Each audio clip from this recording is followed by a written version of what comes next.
अस्सलाम वालेकुम, क्या हाल चाल? उम्मीद करते हैं कि आप खैरियत से होंगे। हमारा दुआ है कि आप हमेशा खुश रहें, हंसते और मुस्कुराते रहें और इसी तरह में अपना प्यार दिखाते रहें। बिल्कुल जी, मेरा नाम मोहम्मद यूसुफ। मैं हूं तारिक महमूद। मैं उमैद इम्तियाज। आज हम जिस वीडियो पे रिएक्शन देने जा रहे हैं, इस वीडियो का title Alaska Putin Trump meeting in Alaska. तो देखते हैं वीडियो और अपना रिव्यू कर देंगे। कौन करते हैं 3 2 1 वीडियो स्टार्ट। वैसे जो डोनाल्ड ट्रंप है ना, एक सेकेंड, डोनाल्ड नहीं, Modi ji, mister Donald Trump. Donald Trump चचा वैसे तो India Pakistan, Israel Palestine, Thailand Cambodia, CSK RCB और इंसानों और एलियन के बीच शांति समझौते का क्रेडिट लिए रहते हैं, लेकिन इनसे यूक्रेन और रशिया का वॉर नहीं खत्म करवाया गया। बताओ। इसलिए चचा, फाइनली तुमसे यह कहने का टाइम आ गया है कि तुमसे ना हो पाएगा।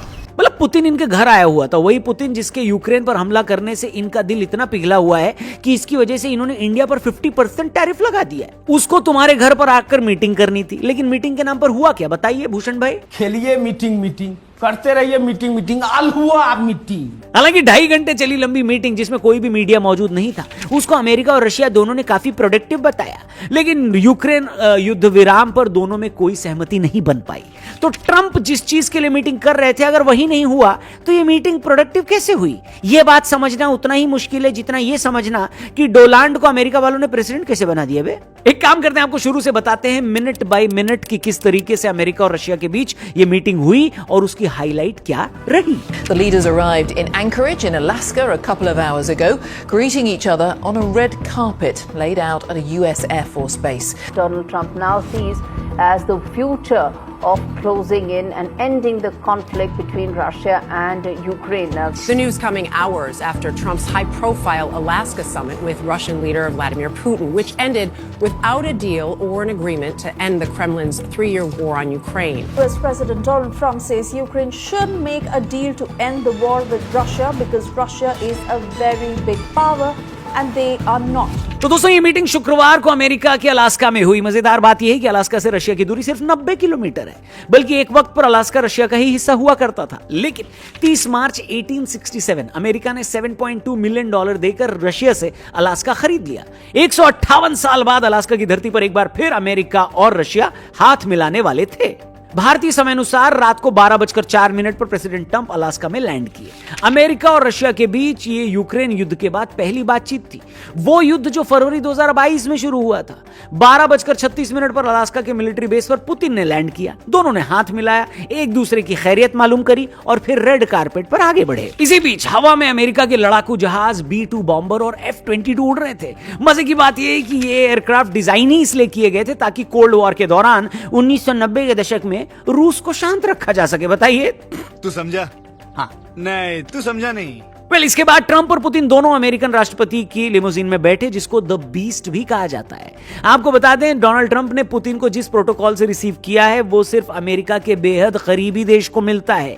ये सब देखकर यूक्रेन के राष्ट्रपति जेलेंस्की सोच रहे होंगे कि मेरा तो इतना लाइफ खराब हो गया है, इतना लाइफ खराब हो गया है मेरा। वेल, भारतीय समय अनुसार रात के 1:30 बजे ये मीटिंग शुरू हुई, सुबह 3:56 पर खत्म हुई। 4:26 पर दोनों राष्ट्रपति प्रेस कॉन्फ्रेंस के लिए आए और 9 मिनट की प्रेस कॉन्फ्रेंस भी हुई, जिसमें यह पता चला कि मीटिंग तो प्रोडक्टिव है, लेकिन यूक्रेन में युद्ध खत्म करने पर कोई एग्रीमेंट नहीं बन पाया। बताइए। कोई सेंस है इस बात की? 2.5 घंटे चली इस मीटिंग में क्या बात हुई ये तो अब गेस ही किया जा सकता है, क्योंकि कोई उसमें था नहीं, किसी को अलाउ नहीं किया गया था। लेकिन प्रेस कॉन्फ्रेंस में पुतिन ने यह कहा कि अब हम दोनों अगली बार मॉस्को में मिलेंगे। इस पर ट्रंप ने भी क्या कहा, आप ही सुनिए। We'll speak to you very soon and probably see you again very soon. Thank you very much, Vladimir. Next time in Moscow. इसके बाद बड़ा सवाल यह था दोस्तों कि क्या अगर अमेरिका और रशिया की दोस्ती हो गई है तो जो देश रूस से कच्चा तेल खरीद रहे हैं, जिसमें भारत भी शामिल है, क्या उन पर लगा टैरिफ हटेगा? ट्रंप ने कहा, क्या कहा? ऐसा बिल्कुल इमीडिएट नहीं सोचे हैं, बट सोचेंगे। ट्रंप ने कहा कि इस पर फैसला अगले 2 से 3 हफ्ते में लिया जाएगा, अभी इस बारे में सोचने का कोई मतलब नहीं है। तो भाई, यूक्रेन से चल रहे युद्ध पर बात करते हुए फॉक्स न्यूज पर ट्रंप ने कहा कि अब ये तो जेलेंस्की की जिम्मेदारी है कि वो अलास्का समिट पर हुई बातचीत को आगे ले जाएं और रूस से बात करके यूक्रेन युद्ध को क्या करें। राहुल जी? खत्म। मतलब मेरे को समझ में नहीं आती एक बात कि ये डोनाल्ड भाई को प्रेसिडेंट किसने बना दिया ब्रो? अगर इनको युद्ध खत्म ही करवाना था तो यूक्रेन के प्रेसिडेंट को भी यहीं बुला लेते। बात तो सही है। लेकिन खुद इनसे युद्ध खत्म करवाया नहीं गया तो अब कह रहे हैं कि यूक्रेन इसके आगे बात बढ़ा ले। और मान लो कि यूक्रेन ने यह कह दिया और युद्ध खत्म करवा दिया तो फिर यही ढिंडोरा पीटेगा भी। हालांकि इस बीच डोनाल्ड ट्रंप ने यह कहा है कि अगली मीटिंग में जेलेंस्की भी शामिल होंगे, लेकिन वो मीटिंग कहां होगी, कब होगी, कौन करवाएगा, इसके बारे में चचा ने कुछ नहीं बताया। गजब टुबीबाज आदमी। तो अब कुल मिलाकर दोनों देश यही बोल रहे हैं कि मीटिंग बहुत प्रोडक्टिव रही है, लेकिन क्योंकि 9 मिनट की प्रेस कॉन्फ्रेंस में कोई क्वेश्चन नहीं लिया गया, कोई डिटेल नहीं दिया गया, ट्रंप ने भी यही कहा कि we haven't quite got there, तो फिर ये मीटिंग प्रोडक्टिव और सक्सेसफुल कैसे हो गई, कोई बताएगा क्या? नहीं। फिर बाकी कुछ नहीं, लेकिन जो देश रशिया से तेल खरीद रहे हैं और इस मीटिंग से ये उम्मीद लगाकर बैठे थे कि कोई नतीजा निकलेगा, उन सबके मुंह से भी ट्रंप बेन स्टोक्स ये जरूर निकला होगा नहीं?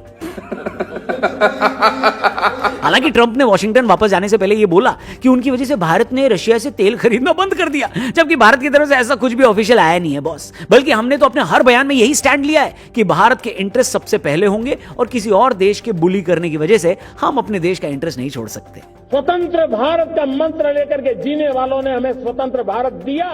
आज 140 करोड़ देशवासियों का एक ही मंत्र होना चाहिए, समृद्ध भारत। तो ट्रंप चचा को यह खबर कहां से लगी कि हमने रूस के साथ तेल खरीदना बंद कर दिया, ये तो बस डोनाल्ड ही जाने, या फिर एक तरीके से ये उनका ब्लफ भी हो सकता है। 27 अगस्त से भारत के ऊपर एडिशनल 25% टैरिफ लगना है, लेकिन अब बिना किसी रीजन के ट्रंप टैरिफ वापस ले नहीं सकते, तो वो एक खोखला दावा करना चाहते कि देखो हमारी वजह से तो रशिया का एक क्लाइंट इंडिया चला गया है।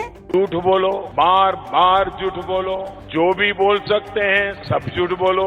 अब इसका क्या ये मतलब निकाला जाए कि ट्रंप इजी एस्केप ढूंढ रहे हैं, वो अपनी इमेज खराब ना हो इसलिए कह रहे हैं कि भैया इंडिया ने रूस से तेल खरीदना बंद कर दिया है? क्योंकि मुझे लगता है कि भारत पर एडिशनल 25% टैरिफ नहीं लगेगा, भले ही हम रूस से तेल खरीदना जारी रखें तो भी। आपका इस मुद्दे पर क्या कहना है कमेंट करके बताइएगा। ये जो मीटिंग अलुहा मीटिंग हुई है उस पर आप क्या सोचते हैं वो भी कमेंट करना। बाकी ट्रंप चचा के लिए, डोनाल्ड जी के लिए अगर आपके मन में कुछ आता है तो कमेंट सेक्शन में वो एक वर्ड जरूर लिखना। चैनल को सब्सक्राइब करके जाना। जल्दी मिलते हैं, गुड बाय, जय हिंद। चलें जी, वीडियो खत्म हो गई भाई साहब। आज तो रौनक भाई ने रौनक लगा दी। और Donald Trump my friend, India friend Donald Trump, वो भाई साहब जो है वो मीटिंग उसने कोशिश की है भाई किसी तरीके में पीस लेकर आऊं, दुनिया में शांति बनाऊं कि एक भाई नोबेल प्राइज का हकदार बन जाऊं। लेकिन जो है वो कुछ लोग ये बात कोई कम नहीं है कि पुतिन को उन्होंने भाई उनके साथ मीटिंग की, एक मंच पर वो इकट्ठे हुए, इतने बड़े दुश्मन हैं, ये कोई छोटी नन्ही मुन्नी बात नहीं है। जो कल आपने बात की थी ना, अगर वो जंग रुकवा सकते हैं भाई साहब तो फिर वो हकदार है नोबेल पीस प्राइज का। तारिक भाई ने कल जो सरसरी एक बात की कि अगर ये पुतिन को बुलाया गया ना, आप ये कहें कि आते सारे मामलात एक पेज पे एक ही दिन में सेटल हो जाए। अब ट्रंप को अगर उन्होंने ये क्रेडिट लेना है या उन्होंने ये जंग रोकनी है, उन्हें मॉस्को भी जाना पड़ेगा, उन्हें ज़ेलेंस्की को बुलाकर पहले उससे भी मिलना पड़ेगा, फिर इन दोनों को इकट्ठा भी करना पड़ेगा। वो तारीख पड़ेगा भाई 3-4 मीटिंग्स में होगी। यही एक ऐसी शर्तें होंगी जो पुतिन की तरफ से डील्स अमेरिका को माननी पड़ेगी। डील्स अभी नो डील, अभी ये शुरुआत अच्छी है, क्योंकि वो तो ऑलरेडी पूरी दुनिया के साथ लड़ रहा है रशिया। उनको डील हमेशा जंगों में उसके हक में होती है जो भाई साहब भारी पड़ रहा हो। हाँ, मौजूदा टाइम पे भारी कौन पड़ा हुआ है भाई साहब? रशिया, वो है भी तगड़ा। अभी तो उसने प्यार से किया, न्यूक्लियर वाला कंट्री है, कुछ भी कर सकता है, तो उसने अभी इतना तंग नहीं किया। यूक्रेन का एरिया चाहे कब्जा है, लेकिन भाई यूक्रेन ने भी उसका लॉस काफी किया है। मतलब लेकिन इंसान फिर भी देखा जाए तो वही पैर जो तगड़ा है ना, हाथ जो तगड़ा है, वो इस वक्त जो पलड़ा भारी रशिया का ही है। लेकिन उसके बावजूद जो भी डील होनी है भाई साहब रशिया की, भाई साहब उसकी जो हित में होगी उसकी मर्जी से होनी है। हाँ। ये जो यूक्रेन वाला ज़ेलेंस्की है ना, अब उसका भी मैंने बयान सुना है भाई, उसका भी बयान आ गया है कि भाई मेरे मौजूदगी के बगैर आप मीटिंग कैसे कर सकते हो, और मीटिंग करते भी हो तो भाई आप कौन होते हो फैसला करने वाले? भाई हमारी सुलह सफाई वाले आप वही होते हैं जिनसे आप फंडिंग लेते रहे ज़ेलेंस्की साहब। तो भाई बात ये है कि भाई जब ये मामला तय होने हैं उस वक्त ज़ेलेंस्की को तो बीच में होना लाजमी है, क्योंकि भाई साइन तो फाइनली उसके होने ही नहीं, वो एंड पर लाएंगे या एक आधी मीटिंग उनसे भी मीटिंग जरूर होंगी। होगी। कल आपने क्या लेकिन बोला? जो ट्रम्प कह देगा वो उससे मुकर सकता है। ये बताओ मुझे। बात ये आपने क्या बोला है वो कि जितने कम भी से बार मार ले। कम से कम 3-4 3-4 मीटिंग मीटिंग होंगी, होंगी। क्योंकि जो पाकिस्तान इंडिया का सीज फायर हुआ था वो तो 2-4 दिन का ऑपरेशन था, तो ये 2-2.5 साल की जंग है, 3 साल से ऊपर हो तो गया। फिर ये थोड़ा पहले भी ये- अमेरिका ने अपने पैसे मांगे हैं ना कि निकालो हमें तुम्हारी जंग असल इतना में बड़ा ज़ेलेंस्की खर्चा को हुआ। वो भी गुस्सा है कि डोनाल्ड ट्रम्प ने बेइज्जती बहुत किया है। एक और चीज के भाई जब वो बेइज्जत हुआ उसके बाद जो है यूके ने काफी साथ दिया, यूरोप तो शुरुआत से ही साथ दे रहा है, यूके काफी साथ दे रहा है, और उन्होंने भी कहा कि भाई हम अपनी आर्मी का जो है वो बजट बढ़ाएंगे। इस तरह की भी बातें चली, क्योंकि रशिया का बीच में यही एक खबर आई थी कि रशिया जो है वो यूरोप पे भी अटैक करने वाला है, यूके पे भी। तो हो सकता है भाई साहब के यूके और मजीद जो है वो उंगली दे उसको कि भाई सुलह नहीं करनी। हाँ यार ना करे, वो उसने यूरोप तबाही इसलिए चाहता है कि अपनी भाई कंट्री की जो तबाही कर जंग रहा है वो हमारे दरवाजे पे ना आए, उधर ही रहे। यूक्रेन में लगी रहे। वो यूरोप वाले यूके वाले यही चाहते हैं। अब अकल की गोली तो इस गधे को खानी तो चाहिए। वो नहीं खा रहा, उसको उन्होंने नहीं, जो दूसरों की उंगलियों पे लगकर उसने अपना खुद का कंट्री तबाह वो इस बात पे लगा हुआ, वो उसकी शर्त ये है कि भाई जो हमारा एरिया कब्जा है ना यूक्रेन रशिया ने, वो वापस कैसे करे। वापस वो करे नहीं यार? करेगा, उनके उसके सोल्जर भी उसके शहीद हुए हजारों हैं। लाखों सोल्जर शहीद हुए हैं, कैसे तो वो वापस वो करेगा? वापस करेगा ही नहीं। अच्छा मेरी और बात फिर सुनो। मजे की बात है आप वो, कह रहे हैं और कि मजे की बात है कि वो कितना स्ट्रांग है इनकी निस्बत से। अच्छा स्ट्रांग बैठा हुआ है, बिल्कुल आप ऐसे। ये बात कह रहे हैं कि रशिया इतना ज्यादा स्ट्रांग है, अगर वो चाहे यूक्रेन को मतलब खत्म करना या उसे काबू करना या उसे कब्जा करना तो वो आराम से कर सकते हैं। असल में जो होती है ना ग्राउंड इन्वेजन जो होती है वो कब्जा करना, वो बहुत मुश्किल होता है, क्योंकि भाई दुश्मन के इलाके में जाना है और वहाँ पर माइंस भी होते हैं। मेरी बात नहीं समझ, मैं कह रहा हूँ एक रशिया उनके लिए कोई नहीं मुश्किल है। न्यूक्लियर कंट्री है, बहुत उसे यूक्रेन को अगर फिनिश करना हो, लेकिन वो पुतिन लीडर अच्छा है, वो चाहता नहीं है, अगर बहुत उसे सेफ करना चाहे तो वो खेल कर रहा सकता है। है, वो सेफ खेल रहा है, दुनिया के साथ भी चल रहा है। चलना ये मतलब करना चाहे तो लेकिन कर ये सकता कि है। लंबी जंग में फंस के पुतिन, लेकिन ये कि भाई उसकी इकॉनमी फिर चल रही है। तो एक रिपोर्ट आई थी कि हाई पेड सैलरी आज भी रशिया जो है उसमें है, तो हाँ। लोगों की सैलरियां अच्छी हैं। और साथ में तारक साहब ये भी है ना कि अपनी कुर्सी के लिए हो सकता है खुद को उसने इन्वॉल्व किया हो। ये सियासतदान करते हैं ऐसा, होते ये ऐसी चीजें भी है। ये भी तो मुमकिन हो सकता अच्छा है। आप ये कहते हैं कुर्सी के लिए, मैं इस बात से 100 नहीं 110% एग्री करता हूँ। ठीक है पुतिन भी अपनी कुर्सी के लिए सब कुछ करता होगा, लेकिन फिर भी मुझे लगता है कि पुतिन एक ना रशिया के लिए बेस्ट लीडर है दुनिया में। वो तो है। पुतिन अगर देखा जाए तो दुनिया में अगर कोई मेरा फेवरेट लीडर है ना तो वो पुतिन है, चाहे वो जैसे भी है। और दूसरा पता है कौन था? शी जिनपिंग, चाइना चाइना के- वाला। वो भी बहुत अच्छे हैं यार ये कंट्री के लिए। जो भी है वो है तगड़े भाई साहब, कंट्री को लेकर चल रहे हैं। हाँ। लेकिन अच्छी चीज वो है हमारे जिस तरह करते ना भाई मजहब की सियासत ये वो चीजें नहीं, वो नहीं, वो तो भाई दुनिया को आंख भी दिखाते हैं, अपना काम भी वो निकालते हैं। अपने असल में फकर सर ऊंचा करने वाले वो लीडर हैं। हमारे जो है वो अपने लोगों को आपस में लड़वाएंगे, इंडिया हो गया पाकिस्तान। ये पुतिन को लेने ट्रम्प खुद गए थे, ये कौन सा मामला हुआ? हाँ, ये कोई ये समझ चीज नहीं आया ये चीज मोदी साहब गए थे, पहले लड़का तो जिनका किसी को बचता लेने है नहीं गए। उनको लेने नहीं गए भाई।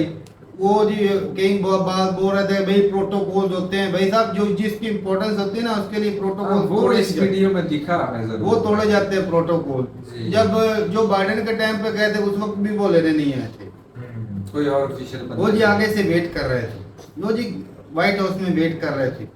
तो भाई ये अलास्का में गए और भाई साहब वो जहाज के करीब गए लेने। बिल्कुल लेने गए। Donald Trump. लेकिन जैसे डोनाल्ड ट्रम्प खुद आकर, मैं यही बात करना, जैसे डोनाल्ड ट्रम्प आए उन्होंने खुद आकर उनको रिसीव किया पुतिन को, तो मेरी पुतिन भी एक बहुत अच्छे लीडर है, ये भी एक बहुत पॉजिटिव साइन है। और आने वाले वक्त में इसके अच्छे सम्राट नजर आएंगे, टाइम लगेगा, अच्छे सम्राट नजर आएंगे। चलें जी सही है, लेकिन अभी तो डील जो है वो डिले होती दिख रही है, क्योंकि भाई जो है रशिया अगर कुछ शर्तों पे आए भी तो ज़ेलेंस्की जो है वो यूरोप की उंगली के ऊपर लगा। मैं तो कहता हूँ भाई रशिया को मनाना छोड़ दें भाई, अब जो है ज़ेलेंस्की के हाथ पांव जोड़ लो, कि भाई तू मान जा, आपका जो एरिया गया है वो जाने दो, किसी तरीके जो है अपनी ना आवाम की जान बचाओ, अपने आप को और बचाओ। हमारे ऊपर जो टैरिफ लगे हैं उससे भाई हमें बचाओ, मुक्ति दिलवाओ। नहीं तो डोनाल्ड ट्रम्प तो भाई चाचा डोनाल्ड ट्रम्प जो है ना वो बहुत मारेगा भाई। चलें जी, सही है भी अपनी राय जरूर रहेगा। कमेंट सेक्शन में मिलते नहीं, तब तक के लिए इजाजत दें। अल्लाह अल्लाह हाफिज़।